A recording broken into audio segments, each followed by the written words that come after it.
Stoney, it's the ball. Yeah, It's the color of the ball. You can't see the ball if the ball's not coming out of the. If you miss a half a second to see the ball coming out, that's an advantage for the pitcher. Right. So if you had a white glove on, can you imagine? Yeah, but it's not coming out of the glove at that point. There's a whole arm motion where, and trust me, I get it. And But no, you are moving the glove as part of your motion. right, yeah. So it would be distracting if you thought that little bit was part of the baseball and your eye caught that instead of the actual baseball. I get it. And I've seen this.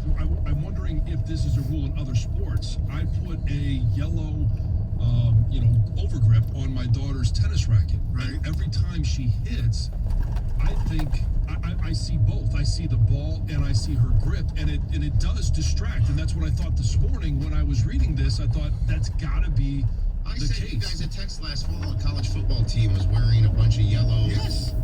And it looked like it was flags flying everywhere. A bunch of yellow gloves. Yeah, Michigan you say, Not that helped them. I know. No. So, it did not. Bring up gloves in Michigan.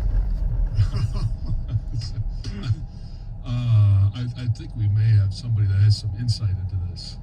Okay, let's go to Tommy in the truck. Did he hang up on us at the last second? Oh, how dare he? I know. Start the Wednesday morning. Maybe his truck was a little Too light. Yes. Blended in with the pavement. Yeah, exactly. By the way, the Tigers also, like I briefly mentioned, made some roster moves yesterday, including, people aren't going to get really excited about this, or, Wilson Ramos, who was one of their, free agent signings, power hitting catcher. Yeah. They DFA'd him. He was injured and things like that. He was rehabbing in Lakeland. I don't know if he's going to clear waivers or not. How about Bo Burrows? First round pick in 2015, never really, he pitched a little bit in the majors here, but never really developed like they thought. He was DFA'd, which by the way was designated for assignment. They picked up the contracts, like I said, of Willie Peralta and Miguel Pepazzo. And, ladies and gentlemen, Matt Manning is up. He had not been great in Toledo at all. Not this year. Not this year. And he will be starting tomorrow night in Anaheim against Otani. Yeah. Yes, so not only does the pitcher get some, he's got to pitch right? to him. Yes. Trout's hurt, so he's not going to Yes. pitch. Yeah, he doesn't have two of those hitters there. But. Yeah, it'd be nice to be able to watch it start, but why these people start? Yeah, I don't know Lucas staying up for it. No, we can hit the highlights early on, but yeah, I may stay up to watch the first inning because now you have obviously Casey Mize. We've seen what he's done. Tarek Skubal over the didn't have a great start to the season, but his last 3 or 4 have been wins, and it's just you can see these young arms, and we've been waiting for Matt Manning to come up for a long time, but he was drafted out of high school, right? And so it's taken him some time to move along.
Casey Mize is accurate in the fact that it hasn't. They didn't complain about it. The other team, Kansas City, and he's been using it the entire year.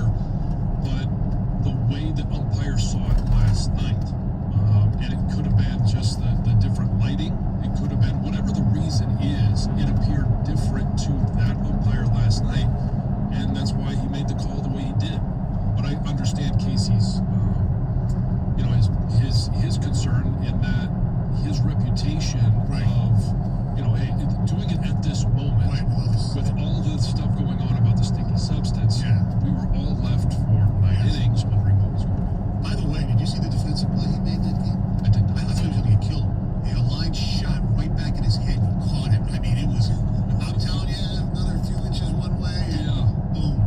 That was a great, great play. Speaking of great, last night, the Brooklyn Nets defeating the Milwaukee Bucks 114 to 108.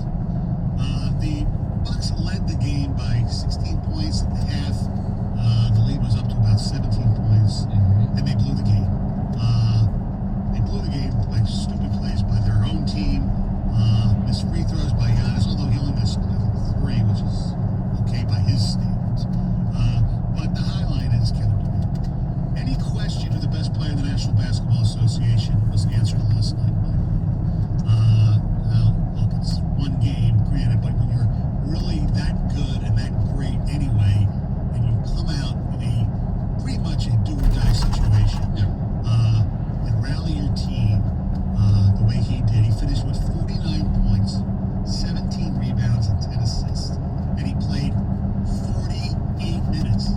That's the whole game. I was going to say 48 minutes. They cut it to 79-70, like midway through the fourth quarter. And Durant then scored 32 of the Nets' next 44 points. right. He was just unconscious. He made a 3 with the shot clock going down near the end of the game, last minute or so, whatever, that basically sealed it.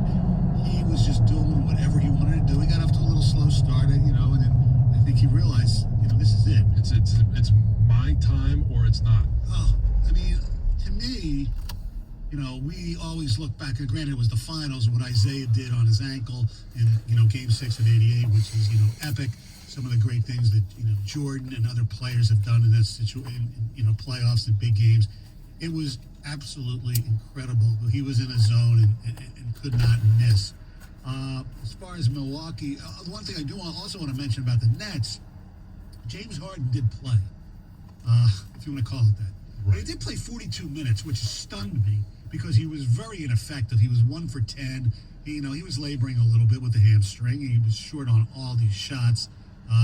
He did have, 5 rebounds and 8 assists, made 2 big free throws when he had to down the stretch.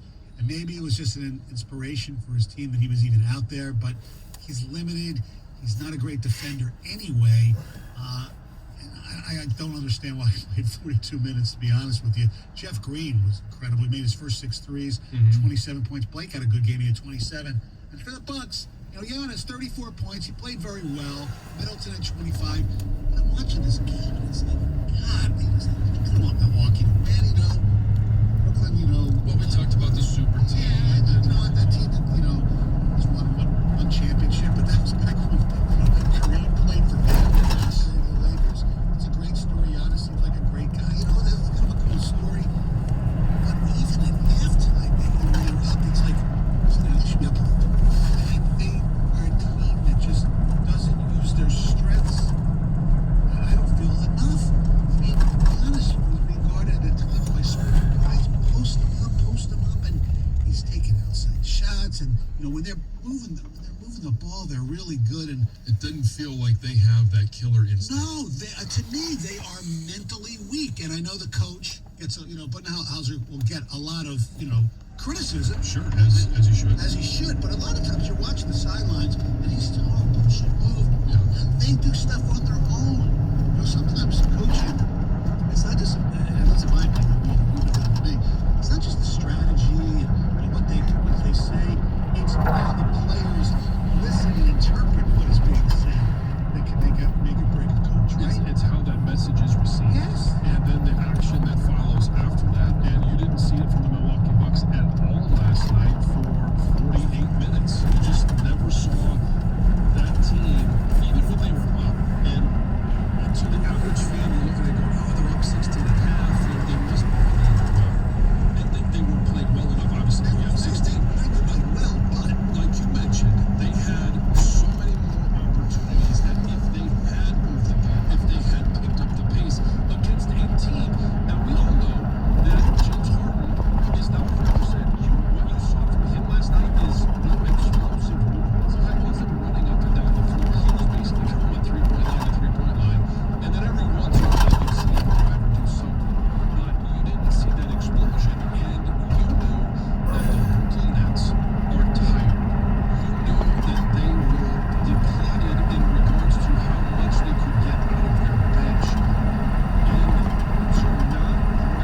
I'm so mad right now because they got a bunch of really good guys, and they played dumb, and they deserve to lose that game. And hey, shout out to Kevin Durant and Jeff Green.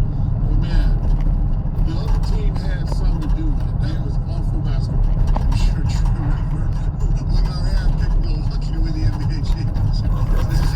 They actually said it happened. I picked them to win the championship. Yeah. And the Milwaukee Bucks team, like when you have a player like Giannis, you do, when you're up 16, you go inside because they can't match up with him. And you continue to take advantage of that. And again, you wear down the Brooklyn Nets. They are injured. Kyrie Irving is not good. He's probably not going to be there at all during this series. Right. James Harden